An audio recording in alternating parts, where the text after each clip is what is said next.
கர்த்தருக்கு ஸ்தோத்திரம். கர்த்தருடைய நாமம் மகிமைப்படுவதாக. கர்த்தர் தாமே உங்கள் ஒவ்வொருவர் இந்த நாளில் ஆசீர்வதிப்பாராக. இந்த நாளில் கூட உங்களுக்காக ஒரு வசனத்தை வாசிக்க நான் ஆயத்தமாக இருக்கிறேன். 27ஆம் சங்கீதம் 14வது வசனம். ஆமென். கர்த்தருக்கு காத்திரு, அவர் உன் இருதயத்தை ஸ்திரப்படுத்துவார். ஆமென். ஹல்லேலூயா. கர்த்தர் நம்முடைய இருதயத்தை ஸ்திரப்படுத்த அவர் வல்லவராக இருக்கிறார். அதனால் ஆண்டவர் சொல்கிறார், இருளின் அதிகாரத்தினுடைய எல்லா விதமான சத்ருவின் போராட்டத்தையும் மேற்கொள்ளுகிற ஒரு வல்லமை நான் உனக்கு கொடுக்குறேன். ஹல்லேலூயா.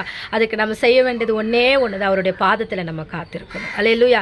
தேவனை பிரியப்படுத்தி அவருடைய பாதத்தில் நம்ம காத்திருக்கும் பொழுது எல்லா அந்தகார பிரச்சனைகளும், எந்த சத்ருனுடைய தந்திரங்களும், உங்கள் வாழ்க்கைக்கு விரோதமாக எந்த காரியம் வந்தாலும் தேவ பாதத்தில் அமர்ந்து தேவனுக்காக நம் காத்திருக்கும் பொழுது எல்லா விதமான ஜெயத்தையும் நமக்கு அவர் கட்டளையிடுகிறார். ஹல்லேலூயா.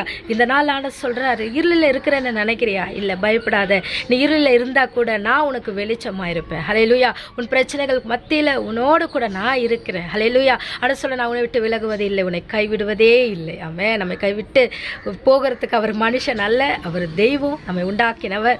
அவருடைய பாதத்தில் அமர்ந்து நம் ஜெயம் எடுப்போம். நம்முடைய வாழ்க்கையில் சகலமும் நன்மைக்கு ஏதுவாய் நடக்கும்.